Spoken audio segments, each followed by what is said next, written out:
Shabbat Shalom. Our parsha this Shabbat is, as I've said at the beginning of the very last book of the Torah, Devarim, words. Words can hurt. Words can heal. They can destroy or they can influence. Moses recounts much that has happened to the Israelites to remind them of the past, to inform their upcoming journey, and to influence the future and their behavior. He recounts the situation with the spies. A lot of attention is paid to their lack of faith in God's plan, the negative influence their words had on everyone, and ultimately the end result in that generation being banned from the Promised Land. This brings up a discussion about what it means to be a mensch. Okay? A man is a mensch, a tzaddik, a righteous person. A woman is an eshet chayil, a woman of valor. A righteous person, this is important. This is how we're supposed to live our lives. What we say, what we do affects not only our life individually, but collectively as a domino. I mentioned last Shabbat that we are amidst, and just now, the most negative 3 weeks in our Jewish calendar.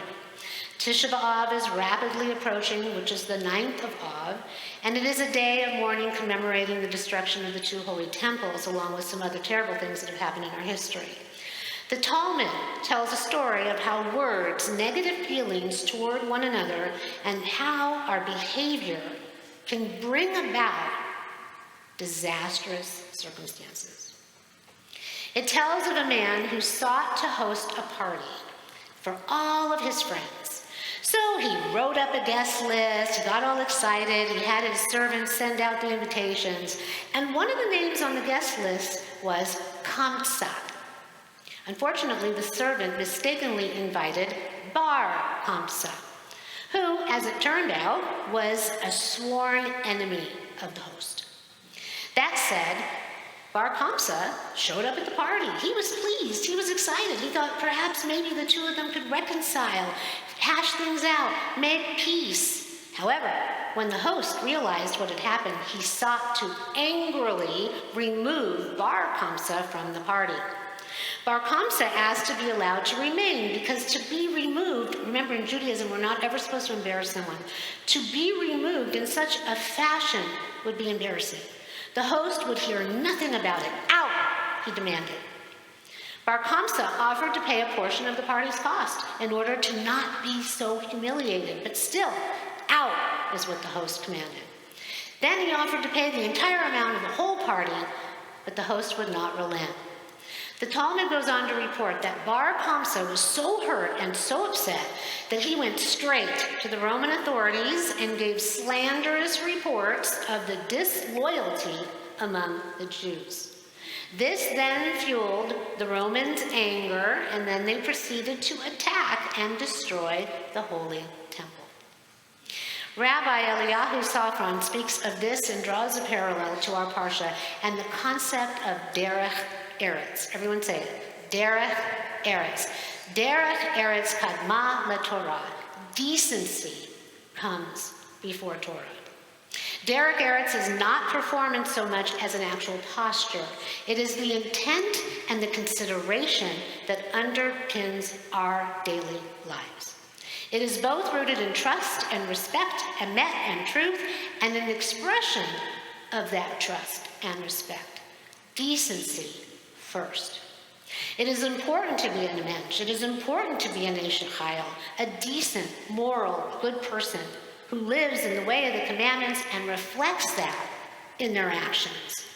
The rabbi says, menschlichkeit is not commanded of us. To be a mensch is not encoded in our law. But without being a mensch, the performance of our laws is dry and uninspired. Torah cannot be without Derech Eretz, decency first. Sadly, Derech Eretz is often lost in our very loud and angry culture. A culture where people are more likely to shout down rather than listen with open hearts. A culture defined by such anger might pass law after law to determine behavior, but no number of laws can ever force people to behave decently toward one another. A lack of Derech Eretz is such a small matter, but it is such a small matter that our rabbis teach that this then can lead to such dire consequences. We are fast approaching our high holy days. We are now, as I said, in the month of Av, when all these terrible things happen to our people, and that negativity pervades even now. We then move, as I said, into the month of Elul, when we are really meant to begin our high holy day soul work. You're not supposed to just come dressed up on the 15th of September on Friday night in your finest, whether it's all white or whether it's whatever color you want to wear, and go, okay, now I'm ready. You're meant to start the work in Elul, and it doesn't hurt to start doing it now when everything is so negative and dark. So, what we need to be able to do is reflect on what's been, who we are now, the mistakes that we've made, and then let them influence and inform who we wish to be in the coming year.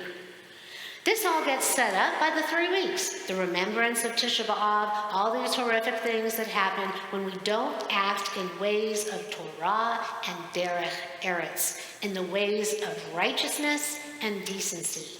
Our lives, our relationships depend upon it. Our world depends upon it. In order to come through the month of Elul into Tishrei and our chance at redemption and renewal, we must look at how we behave and where we can improve in order to be written and sealed for blessing in the coming year. One of the biggest obstacles we can overcome is Devarim, our words. What we say affects who we are. It affects our whole world view. And it affects the impact we have on the reality that we live in, because our words create our reality. One of my upcoming High Holiday sermons is going to look more deeply into this. Yes, I am amidst writing them. In a sense, in relation to the Torah, this is our collective prelude, our advance warning, and the opportunity to set ourselves up for success and abundance and joy in the new year. We are now, make no mistake, sowing the seeds for redemption. This Shabbat, let us be mindful of our words and the impact they have on us, our relationships, and the world around us.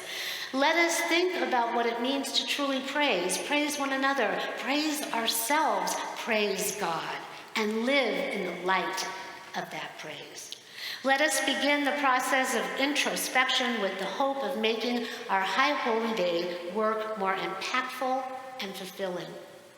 And let us strive to think, speak, and act like a mensch or an Eshet Chayil in all that we do, so that our lives will be filled with positivity and our path ahead filled with blessing.